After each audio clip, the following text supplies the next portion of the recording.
It was not demonstration. Ilikuwa ni kuharibu mali ya Wakenya. Ilikuwa ni kupora mali ya Wakenya. Ilikuwa ni wizi ya mali ya watu ya Kenya. Ilikuwa ni kupiga polisi na mawe. Those were not demonstrations. That was theft. It was looting. It was destruction of property. That cannot be allowed in this republic. Na ndio tumesema hakuna, we will not allow you again. So vile mmesema mtazungumza, endelea na mazungumzo. Sisi tumetuma Kimani Ichung'wa, wewe umetuma Kalonzo, waendelee. Mimi na rais tuko kwa mambo ya barabara, tuko kwa mambo ya maji, tuko kwa mambo ya stima. Jana tumekuwa hapa Shamata mambo ya barabara. Mnataka tufanye kazi ama tuone mazungumzo? Turutana kadudi miario. Sisi tuko kwa kazi. Lakini if you agree na muache fujo, na muache kuharibu mali ya watu, muache kuibia wa Kenya, we have no problem. Kupiga tu kelele kutoka asubuhi alafu mwende nyumbani, no problem. Lakini kuuza mali ya mtu, hasa hata kama mnataka kuharibu ya Wakenya, muharibu kwenu. Hawa watu ya Mount Kenya hawa, kazi yao ni kutafuta mali na kulinda mali. These people do not know anything about destruction of property. Their work is to look for property and to protect property. Katigua. Na ndio Mwangi wa Iria na wale wengine mnafuata hiyo maneno ya maandamano from this region. We don't understand you. Our community is for looking and putting together and protecting and enhancing. Kawera hiyo tuko shaji na kuramata. So watu wale wa sehemu hii wanaenda kuharibu mali ya watu ati ni maandamano. Nilisikia wengine wanasema ati Kenya itagawanywa mara mbili. Kenya gani? Hii ya William Ruto na Rigathi Gachagua. Inawezekana kweli? So wacha tukue, let's be honest with each other. Former Prime Minister, you demonstrate, you picket, but let it be peaceful. And this country, all the demonstrations you have led, none has ever been peaceful. They have all been violent. And that is why the government will not allow any demonstration anywhere in this country going forward. Haitawezekana. Hiyo I'm telling you ukiwa hapa. Si mimi niko? Niko. Mambo ya IDPs, Kiaraho wamesema hii kambi iko hapa, ni kweli ni aibu kwetu. And what happened Kiaraho, you say you don't know what went wrong. Our president then, Uhuru Kenyatta, lost focus. Akaenda kwa mambo ya BBI and other useless things. That is why all these things came to a stop. Wewe Kiaraho kuja tufufue hiyo maneno, tulipe hiyo shamba, tupatie watu mashamba yao, waendelee na maisha yao. Wacha tufanye hiyo kazi. Thank you very much. I think on Thursday I had proceedings in the Senate throughout the morning, and I think we broke at 1 o'clock or so, and I retreated for lunch with my team of lawyers and a few of my senior officials in the office of the Deputy President. And after lunch, we went through my examination in chief in the afternoon and possible areas of cross-examination by the councils for the National Assembly and by the senators themselves. And my team took off for the Senate, and I went through my office to pick my notes. And when I was going to the office is when suddenly I developed very, very intense pain in the chest, and I sat down, and the pain continued, and it was very intense and very sharp.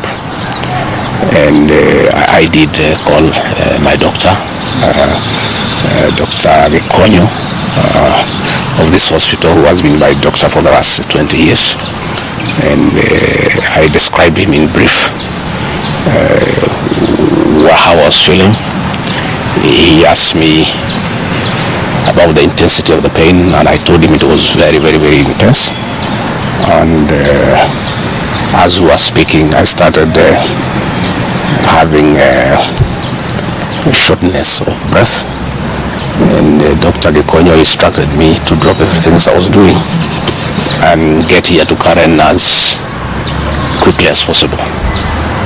He told me what I had described is not a good thing, and I should come here. And I went down through the lift to my car and instructed my people to very speedily bring me here. And by the time I was getting here, I was under a lot of pain and shortness of breath. And I found Dr. Gachagua and his team of paramedics were waiting for me, and quickly examined me, and he quickly made a decision that I must be admitted immediately for observation and possible treatment. And in fact, after I stabilized, he did tell me that had I been late for another 20 minutes, we would be talking a different story today. He didn't want to thank Dr. Gachagua and his team of doctors and paramedics and the nurses. They have really taken very good care of me. And he would have wanted me to stay a bit longer for further observation, but I've requested that he allows me to go home, and he thinks I'm quite stable to go home where he can look after me from home. In any case, my home is not far away from here, and if there is any problem, I should be able to get back here. But as we speak, I'm okay, a little bit weak, but I feel better. The intense pain has gone away. What is there is very little pain. It is manageable for a man. A man must be able to withstand some of these small things. But in his assessment, I'm out of danger. But when I came in, it was very, very, very severe. And I want to thank the people of Kenya for their prayers. And I'm sorry, many came to see me. I was not able to see them. The doctor could not allow them because I needed a lot of rest. And I was under very serious observation by a team of doctors and nurses. And therefore, I was not able to receive visitors. And I want to thank those who took their time to come and visit me. Millions of Kenyans who have been praying for me for my quick recovery. I really want to thank them and to say that I will remain forever indebted to them for their concern, for their love, and for wishing me quick recovery. Would it be unfortunate turn of events there during that particular time? Even as you were receiving treatment, a lot was going on in terms of Senate proceedings, the outcome of that. There's also a very active, legal proceedings on the same resuming on Tuesday. In the wake of all this, even as the doctor has recommended that you have sufficient rest at home, but maybe just tell us, will we be seeing you active? Will you respond to all these issues that are going? We're talking about a parliamentary outcome. We're also talking about a legal process which is so intense that has even involved a 3-judge bench. What will be your reaction towards all this? I think for now my life comes first, my health comes first. It's unfortunate that when I was here in hospital, my brother and friend, President Ruto, ordered for the withdrawal of my security from the hospital here. I've been here alone without a single officer looking after me. He ordered the withdrawal of security guards in my rural home in Nyeri, in my private home here in Karen, and all officers who were close to me were disarmed and given warning that they should not be anywhere near me. I I didn't know President William Ruto can be that vicious. I am shocked by how vicious a man I helped to be president, a man that I believed in, a man that was persecuted when supporting him, could be so vicious against me when I'm literally fighting for my life in hospital. How cruel can a man be? You know, as we speak today, the Deputy President of the Republic of Kenya, Gachagua, has no single security officer around him. She's alone. And I am aware that a judge seated in Kirogoya, another one seated in Midimani, gave conservatory orders staying the proceedings of the Senate, which effectively means I'm Deputy President. But the President in total violation of the court orders, viciously, with due security around me, again, to cripple the functions of my office. He ordered through the head of public service, Felix Koskei, that all officers in my office be sent on compulsory leave. Last night, all vehicles assigned to officers who work under me were impounded to cripple the office of the Deputy President. I don't understand this level of viciousness to a man who have been your deputy, who helped you to become president, irrespective of whatever he has done. At his lowest moment in life, when he's literally struggling to stay alive, you unleash such viciousness against him. I bear no grudge against anybody, but I had not seen that in President William Ruto. The man I'm seeing is not the one that I thought that I knew. I know there was concerted effort that I should not go to Kwale for the celebration. Wilson Airport were told that I should not go through Wilson Airport. All owners of helicopters were told that I should not be allowed to use any of them to go to Kwale. I don't understand. But as I say, I want the people of Kenya to know that as I go home today, I have no security, and it's good that they know. And if anything happens to me or my family, President William Ruto must be held to account. We've made many mistakes in life,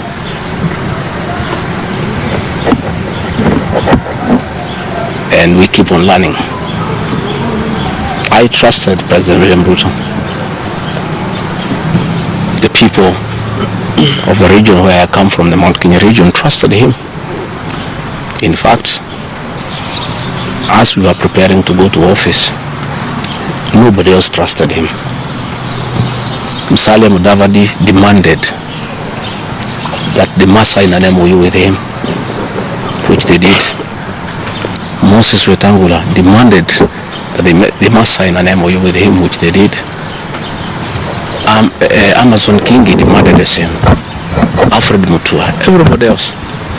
I'm the only man who trusted him.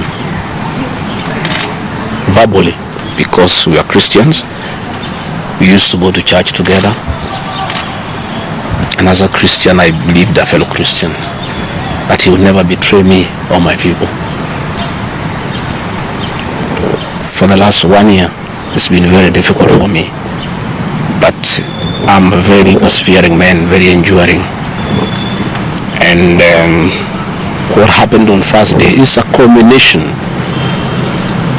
of continuous persecution and stress for a year. And when I look at it, probably it is history repeating itself. That President William Ruto wanted to take me the route President Daniel Moi took Kenneth Matiba. He pushed Matiba up to getting a stroke and eventually dying. When I look to what the president is doing to me, especially now when I'm in hospital, crippling me, treating me like an animal, I think he wanted to take me the Matiba route. But God is gracious. It didn't happen that way. I hear many of his people are calling here asking whether I'm dead, whether I'll survive, whether I'll recover. They were celebrating. It's the most unfortunate thing that has ever happened in this country. That you can be so vicious to a man who helped you to be president. And the crime of this man, telling you the truth. Don't evict people without compensation, Mr. President. Mr. President, don't overtax people.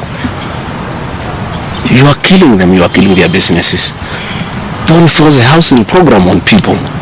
If people do not own these houses, don't force them. My only problem with the president is just being truthful, because nobody else can tell him. The framers of the 2010 Constitution wanted a deputy president who is elected as a buffer who can stand for the people. The charity we are being treated for, too, is get rid of an elected deputy president and appoint a control freak. A fellow you appoint who cannot ask a question, who cannot say anything. And I'm sure if they succeed, he'll be asked to sign an undated resignation letter, so that in case he starts asking questions, he can just be totally resigned. But the framers of the 2010 Constitution are very clear in their mind why they wanted a deputy president who is elected. I'm the only man in the cabinet and in the whole government who can stand up to President Ruto and tell him, hey brother, this is not right. This Adani thing is not good for the country. There's too much corruption, Mr. President. This housing thing is being forced down on the people of Kenya, and they don't like it. Please don't force it down on them. You know, situations where medical equipment that was being supplied by Kenyans to the Ministry of Health now has been given to one single Asian. I say, Mr. President, this is not right. We are killing our business people. So, as we speak, I say that my lawyers are in court. We have faith in our judiciary. And I requested that according to the rules of natural justice, I be accorded an opportunity to be heard in the Senate. You remember I presented myself to the National Assembly and defended myself. In the Senate, I was there day one, and even when the Speaker asked me to sit down to listen to the charges, I decided to stand up to face my accusers. I was there the following day. I was ready for cross-examination. The 11 counts is nothing but malice and fiction. It was a political game by the president to get rid of me. And looking at it, I don't think the president had any intention of ever working with me. I think he just needed me to help him win the election because of my mobilization capacity and the faith the Mount Kenya region has in me. So I should have been given an opportunity. I have asked my lawyers and they have told me the motion was not time-bound. What is time-bound is a select committee that should work for 10 days and then report to plenary. That committee was never constituted, so this matter should have continued and waited for me. I was ready for cross-examination so that I answer those 11 counts one by one, and I'm sure had I been given that opportunity, I would have persuaded the senators otherwise. I was not given that opportunity. When you look at the speed at which Gachagua is being held at office, it's like the story of Simon Makonde. You remember that story? One who died, who was born on Monday and by Sunday was buried. The kind of efficiency that has been exhibited in holding Gachagua out of office, if this efficiency was being exhibited in the management of the affairs of this country, Kenyans would be very happy. What is the hurry? The framers of the Constitution gave the president 14 days to look for somebody to replace the deputy president. It might give Parliament another 60 days. That's a total of 74 days. Why is a job that was prescribed by the framers of the Constitution to be done within 74 days is being done in half a day? You must ask yourself that question. I think it's being hurried to circumvent justice to avoid the courts of law from interrogating this matter and making a decision. The courts told us they don't want to interfere with the process, to let the parliamentary process get finished and then go to them. We have gone to them now. It's over. The courts will interrogate the process and make a determination. But I ask, let the president obey court orders. Through a court order, Gachagua is deputy president. Why doesn't he have cars? Why doesn't he have security? Why has his office been made dysfunctional? I think it's very important. But finally, I want to tell the people of Kenya that I don't feel safe. And for the first time, let me say that on 30th of August in Kisumu,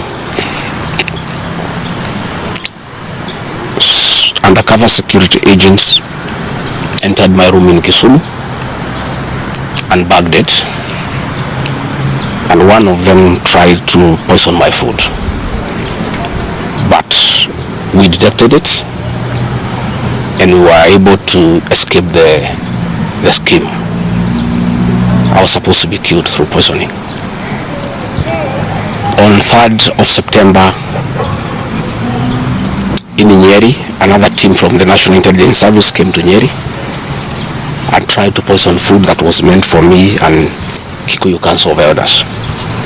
I did report this matter to the National Intelligence Service, and the officers who were assigned to my office, I asked them to leave because I felt I was not safe. After the 2 attempts to assassinate me through food poisoning failed, it is when this impeachment motion was hatched.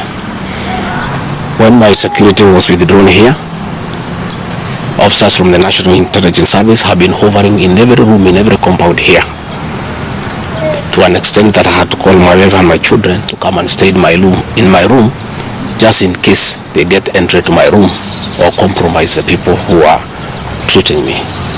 So regarding Gachagua and his family feel very exposed because these people have tried to kill us before. They have now tried to get us out of office.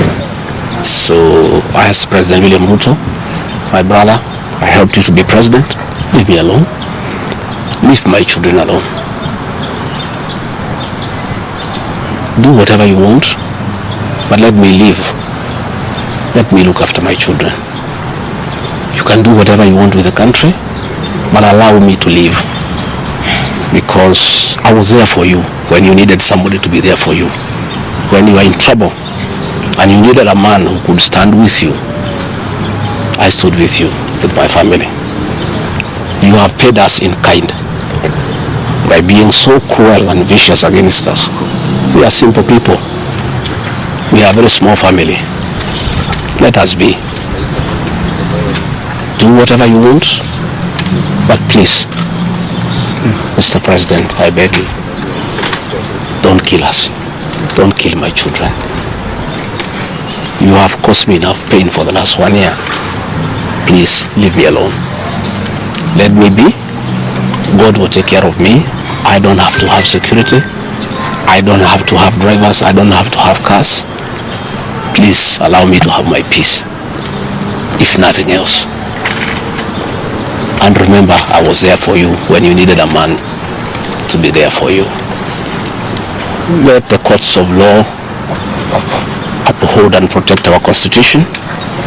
I ask the Chief Justice Martha Koome to live true to the fidelity of our Constitution, to make sure that this is a country of the rule of law, to allow the court process to take place and ensure that this process is not nugatory.